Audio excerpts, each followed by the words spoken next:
This is Secrets to Win Big, your roadmap to sustained growth. Brought to you by Arjun Sen, founder and CEO of Zen Mango, brand whisperer, top brand growth driver, and a former Fortune 500 executive who has been called one of the most marketing intelligent minds in the business.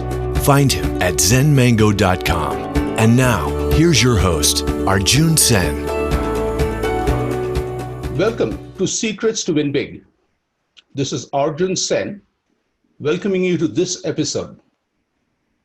Winning is always fun, but I have seen that when you win big, it puts you in a position to sustain that win over a period of time, and that becomes real fun. In this podcast, you listen to leaders from all walks of life, all around the world, because each one of us are unique and no two winning paths are the same. So with that, it gives me great pleasure to introduce Partha Sinha. And as I read his accomplishments, I also want to share my pride because Partha has been an amazing friend of mine. We went to IIT together and have seen him blossom. And having one of the best seats in the house to see this amazing leader evolve has been truly a pleasure and an honor. So Partha today is the president of Times of India Group, India's largest media group that owns two of the country's leading newspapers. During COVID-19, while everybody else was trying to figure out how to survive, yes, everybody was trying to figure out how to survive, Partha changed his job and joined the Times of India Group on the second day of a nationwide lockdown. Before that, he had an incredibly successful career in advertising, branding, and media, where he was managing director and vice chairman of McCain India. He also has a very impressive set of accomplishments as MD of Publicis South Asia, managing partner of BBH, chief strategy officer of Publicis Asia, marketing director of Z, vice president strategy of Ogilvy, and also brand manager at Citibank. Some of his big success stories include Citibank credit cards, the successful launch of Discovery Channel, the resurrection of Kelvinator, a famous refrigerator brand in India, famous relaunch also of Wax 69, global launch of Google Chrome, crisis management for Maggie, launch of Reliance Jio, to name a few. Partha is the vice chairman of Ad Club of India and is the managing committee of many industry bodies. He has been a jury of many global awards, including Cannes Lion and Global Effies. And the last part is very important is it's not just our accomplishments. Accomplishments impact brands, but when you get the recognition to be invited to juries and these kind of committees, that really shows that you are changing a category and you become a true thought leader. Partha, welcome. Thank you, Arjun. It's great to be here. Absolutely. So Partha, I want to start to the issue that none of us can ignore is COVID-19. You took the job on the second day of the lockdown. It's a very significant role, especially in a time like time like this in India. So help me understand, is when you took the job, what was it to take the big job during COVID-19? And also, if you may share, what's your vision and role to guide the Times of India Group during this current times into mega big wins? Okay, thank you, Arjun. Well, there is one thing I have always very strongly believed in, which is you can't time everything in your life. I mean, they say that it's absolutely impossible to get the perfect timing in stock market. I also believe that it's absolutely impossible to get the perfect timing in life. So when I landed up in this job in the middle of COVID, of course, it was a very difficult time because everything was shut down. Things were moving at an unprecedentedly slow pace. So what I could have sat and lamented, but I started looking at the brighter side there. We have 27 offices. it would have taken me 3 months to just physically go to those offices and meet people. In 15 days, I met most of the people. Wow. The acceleration was of another league because thanks to COVID, everybody was very comfortable working from home. Everybody was very comfortable meeting the way we are meeting now, which is over Zoom. So it was so much easier for me to meet people quickly, try and understand where the problems are. So, I mean, I have actually created a term for it. It's called COVID speed. So I learned about my job at COVID speed. So what would have, and in fact, I have been told by many senior colleagues that it seems like I have been in the organization for the last 5 years. So that COVID speed is what really worked in my favor, because I knew that if I have to use this, I have to use this in my favor. So I learned about the job. I settled down in the job at a breakneck speed, and there COVID actually helped. So as I say that you can't really time anything in life perfectly, but make the best use of the time that you are in. So I try to do that, and hopefully, touch wood, so far it's working out for me. The second part of your question is, sorry, you were saying something? No, go ahead. So yeah, I wanted you to talk about the vision and role, the Times of India. Yeah, sure. So there's an interesting thing about the current time. You are referring to COVID times and current times. So, like if you look at the changes that are taking place, none of those changes are new or unprecedented. I mean, we were seeing early signs of those changes. The more important thing is the rate of change.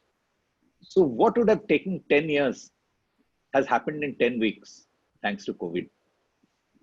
Things have got really pushed forward. I mean, we are in a fast forward world. So rate of change, I think, is more important than the change itself. So therefore, the way we are responding as an organization is also to increase our speed to respond to the rate of change. So our decision makings, we are trying to, make the decision making at the operating level so that we unnecessarily don't waste time. We are trying to create an organization which is ready to respond from different sides. I mean, just to give an example, it's a bit like amoeba organization that if you, in a classical situation, your organization responds from a few points. We are trying to create a situation where the organization can respond from as many points as possible, as many points which are touching the market. So that itself is becoming a slightly different kind of organization. Then also the question of pivoting, because everybody has to pivot. So my job is to make sure that we can pivot as a team. You can't really pivot at individual points and not the whole team pivoting together. So we are making sure that as a team, we are nimble enough to be able to pivot quicker. And my final point is, we know that the events could be happening at a very fast pace. But my strong belief is that humans are faster. Let's not forget that thoughts can actually travel faster than light. So if we can kind of hone the human power of the organization, then we'll be able to respond at a speed which is higher than the speed of change. And that is my sole purpose and objective to lead this team. Wow. So if you just tuned in late, you're listening to Partha Sinha live. And the thing he talked about COVID that really stuck with me is this whole concept of COVID speed. Instead of finding excuses for everything else is going on, what he talked and shared is about the speed at which we are working. And he talked about that we are in a fast forward world. And even though he can move faster, he talked about pivoting a team together, which I really think is a very unique concept, is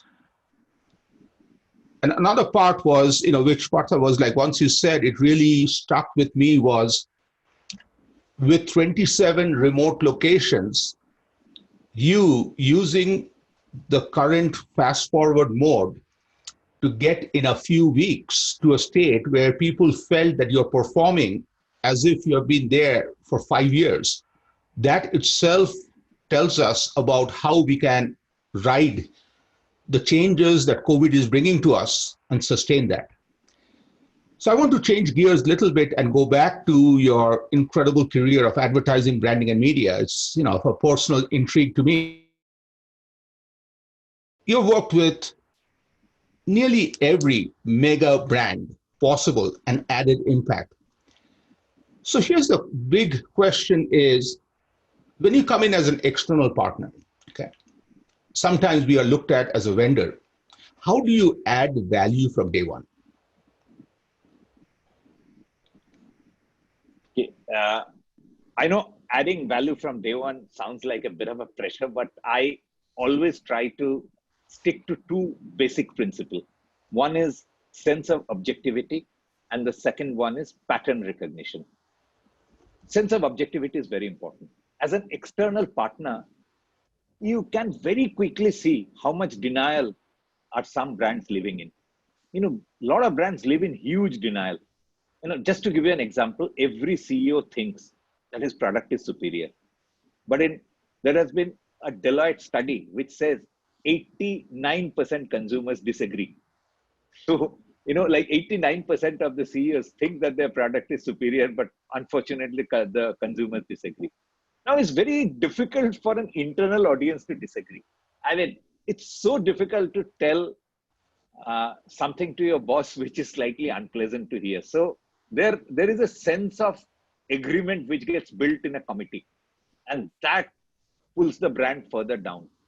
We can stand up and say that the king is not wearing any clothes. We can stand, because that sense of objectivity is very important. If we don't bring that sense of objectivity, then I don't think there is any way you can add any value. And that's the beginning of finding a solution. Like what I always say is that you can never add value unless you can subtract misinformation and wrong judgment. You can only add value if you can subtract some of the things which are becoming a news for the brand. And the second point is what I call pattern recognition. So after working across many categories over many years, it's relatively easy to recognize a pattern. Like everybody thinks that their problem is unique, right? I mean, let me tell you a secret. It is not. Many times you can recognize a pattern from the problem, and without really saying that the, problem is not really unique, you understand the pattern and bring in your learning a little quicker to the table.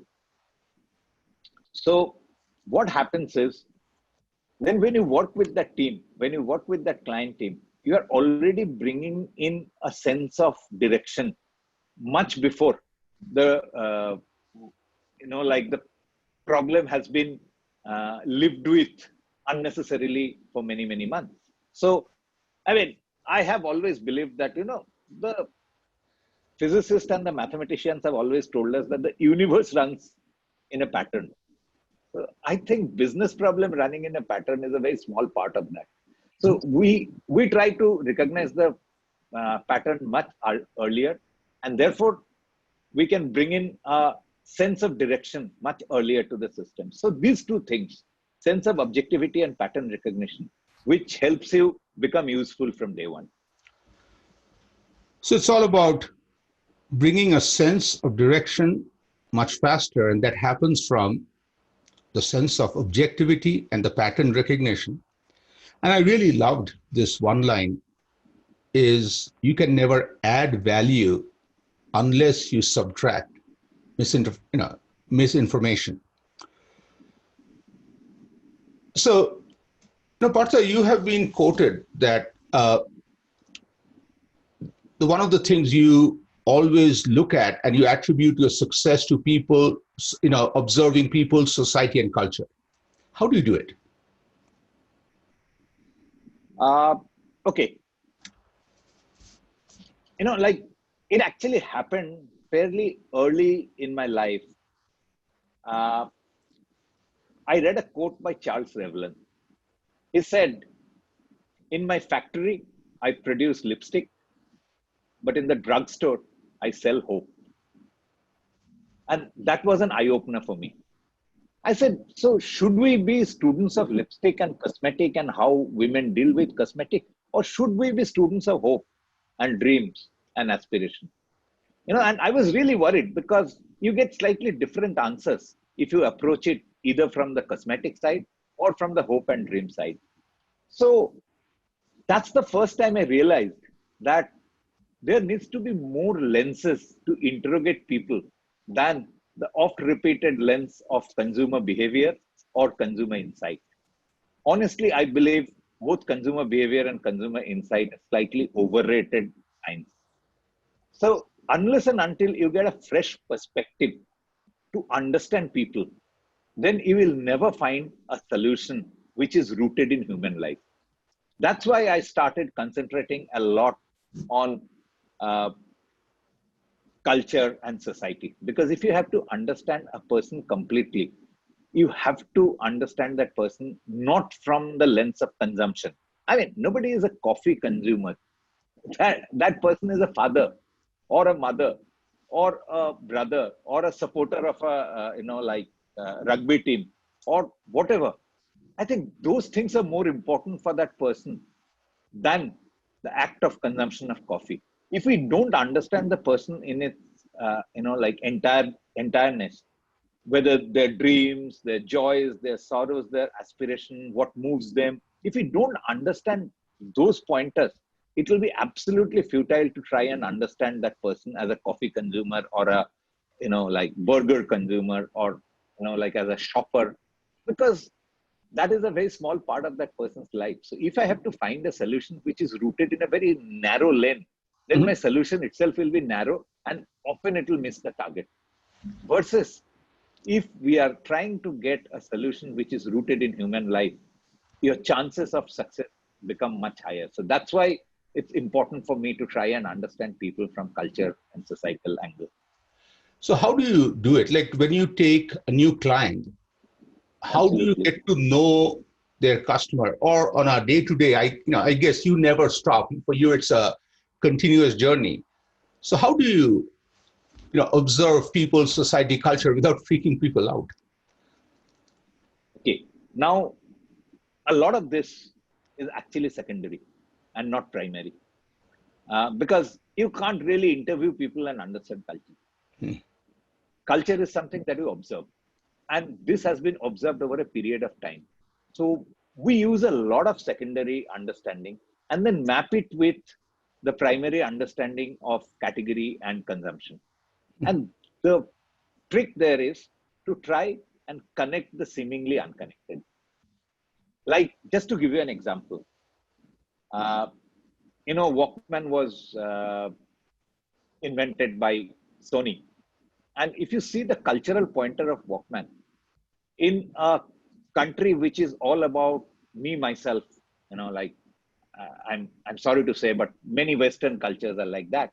So there it would be, the purpose of a Walkman would be listening to music without getting disturbed by others. But when Akio Morita did the invention, his entire thing was to be able to listen to music without disturbing others. So the moment that lens changes, that becomes a significant cultural lens. So the act of consumption is the same, listening to music by using earphones, but the cultural lens becomes different. So therefore, the way you approach the problem, the way you connect with the audience becomes far more meaningful. So that is what is cultural connect. So basically, it is about connecting the dot and connecting the seemingly unconnected. I love that. Connect the seemingly unconnected. I also love the two examples you gave about Walkman and also lipstick and hope. The hope, I think, connected, I think, very deeply to a point of time in my life when I'd just gone to Sloan Catering, where did not know with cancer and did not know where life will take. And this incredible, amazing nurse, Nancy, she asked me to read a one-page story from the book, Chicken Soup for the Surviving Soul. And that story talked about two doctors in the same hospital treating cancer. One had 5 times more success rate, 5 times. And the difference was the other doctor was giving medications which had those huge chemical names.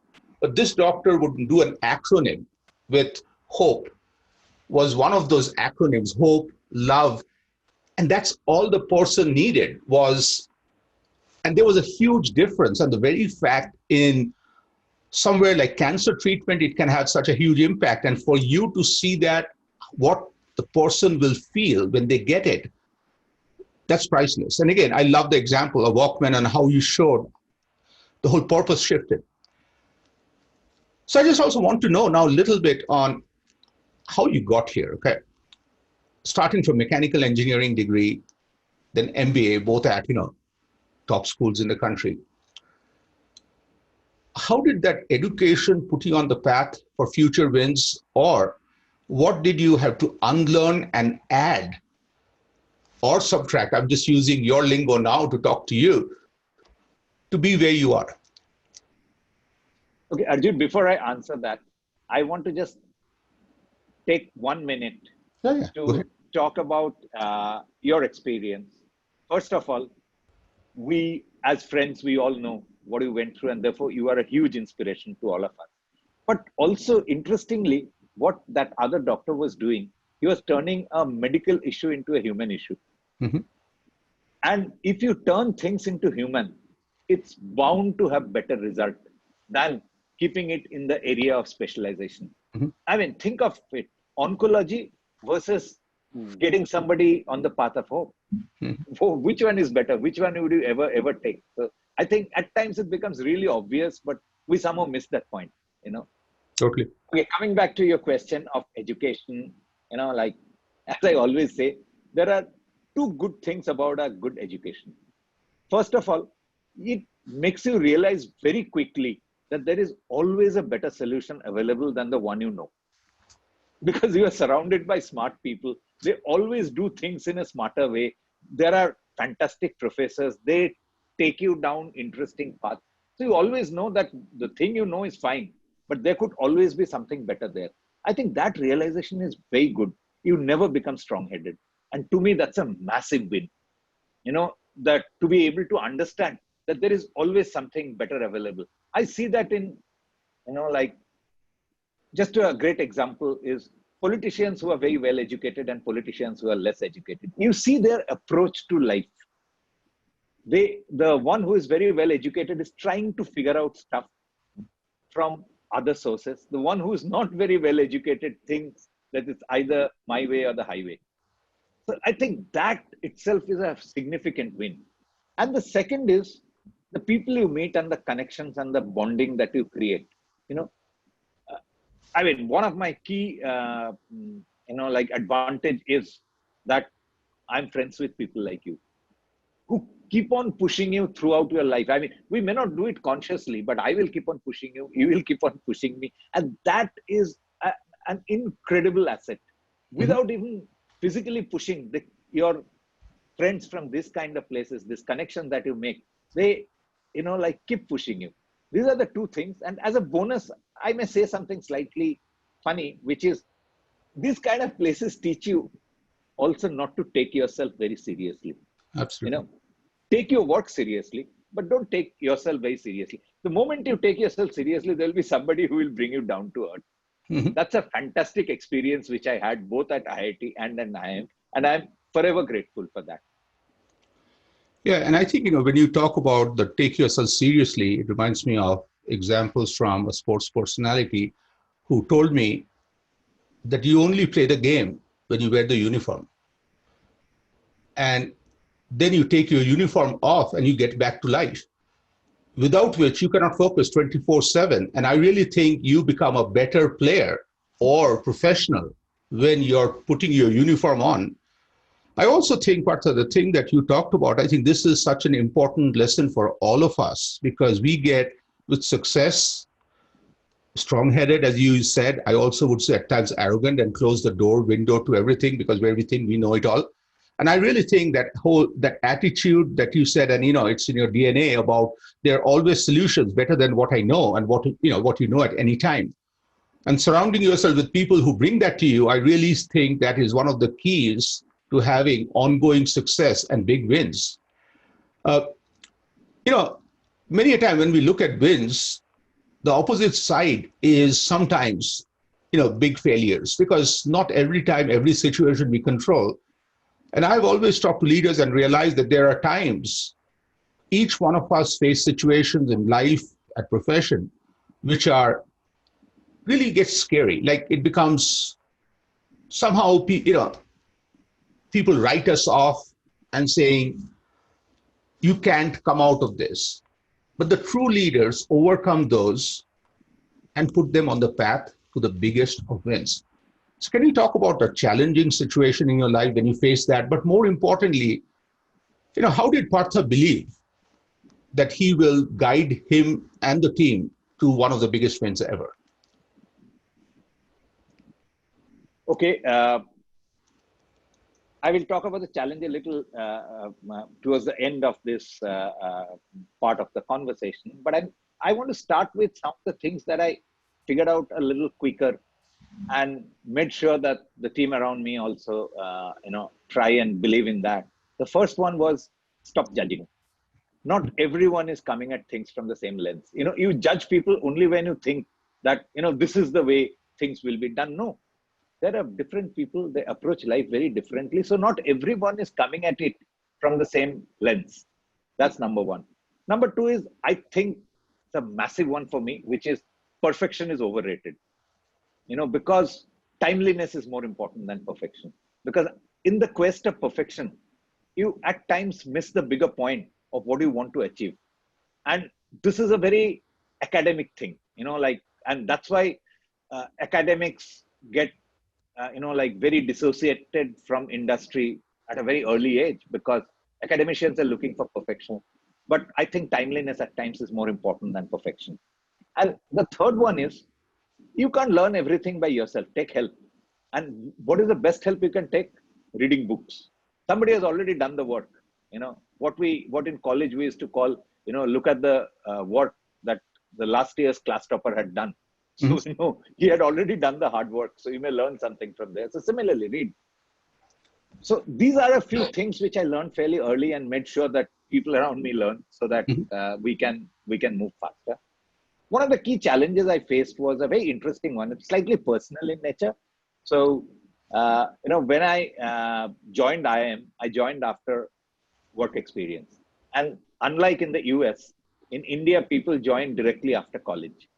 So I was on the higher age bracket compared to the rest of the class. I only had about 2.5 years of experience, but still I was amongst the, senior people in the class. And I was a little worried about that, how will I be judged by the potential recruiters, and what happens? How do I? And then as time progressed, and I figured out that what I was worrying as age for me, a lot of people were seeing it as maturity. And I myself didn't see it as maturity. The moment I started seeing it through their lens, I started feeling confident.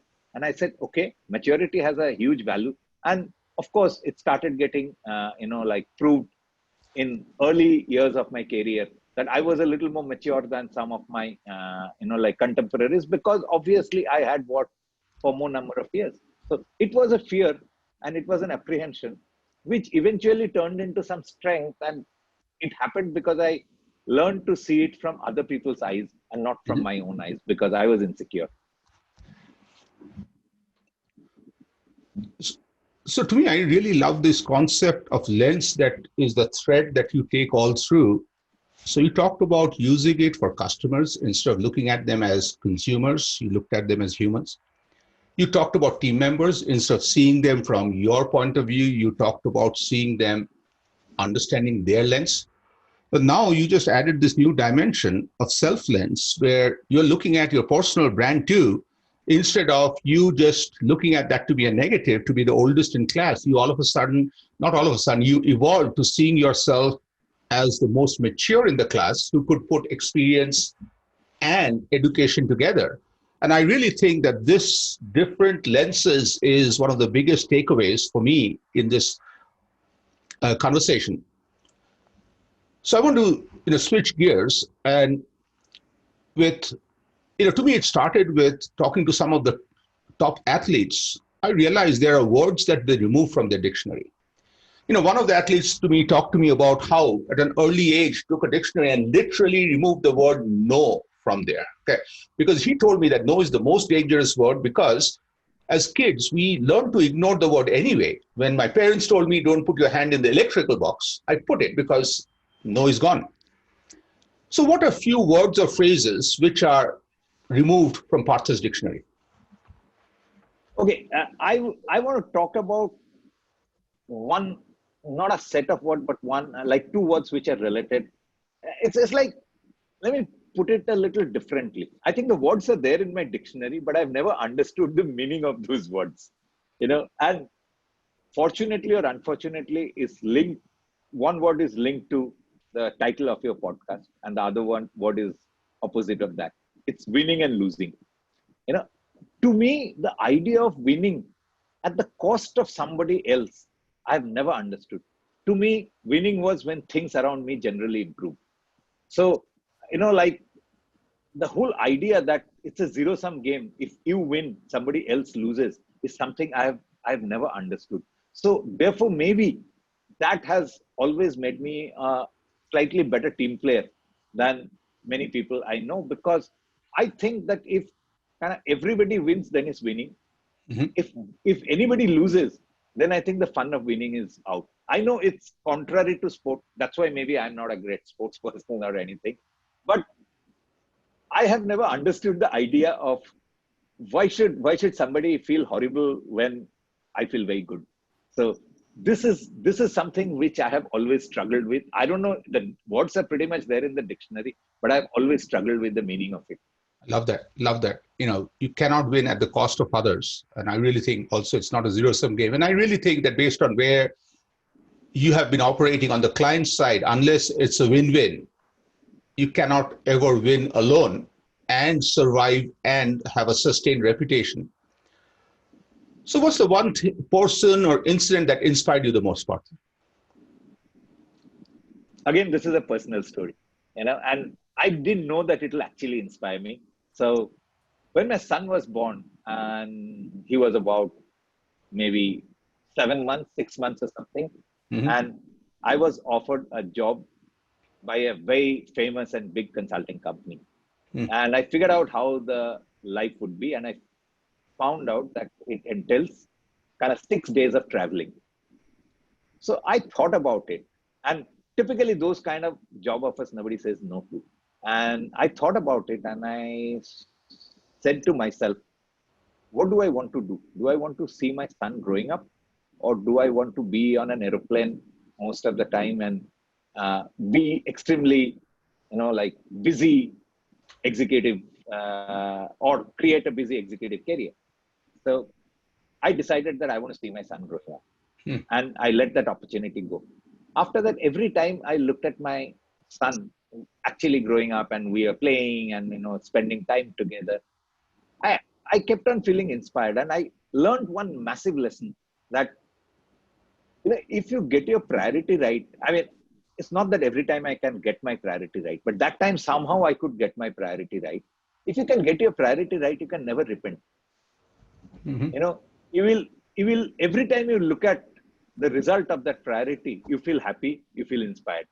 So it's a massive learning for me, and that decision and that one point always made me feel very good about myself, and I felt inspired about it. That's such an amazing example. There has been an amazing human being professionally. She was working with me. Her name is Cody Roper.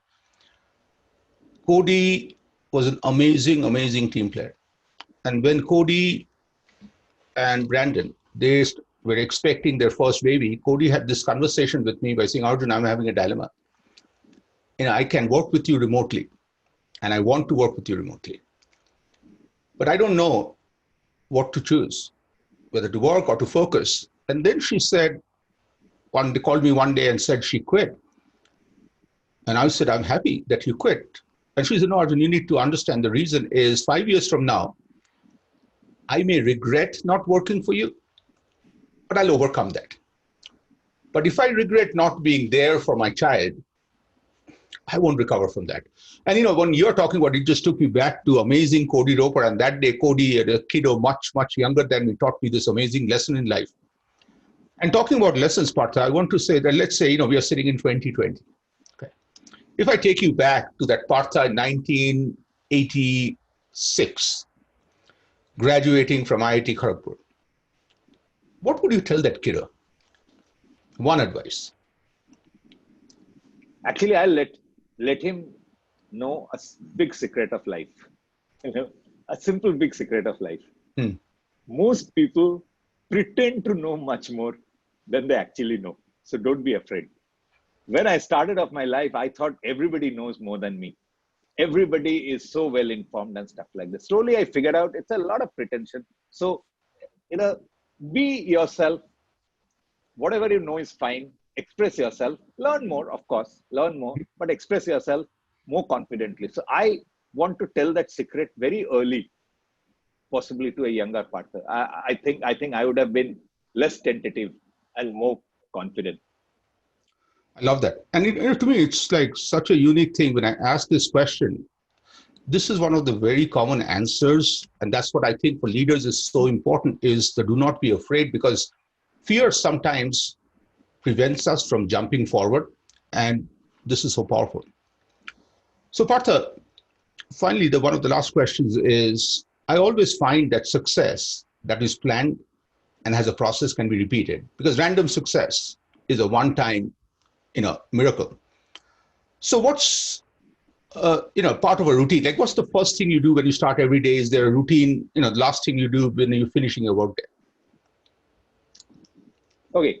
The first thing I do, I will answer it from the way I start my workday rather than just I get up from bed. So the way I start my workday is first thing I do is to reset the counter. I cannot change anything that has happened till yesterday.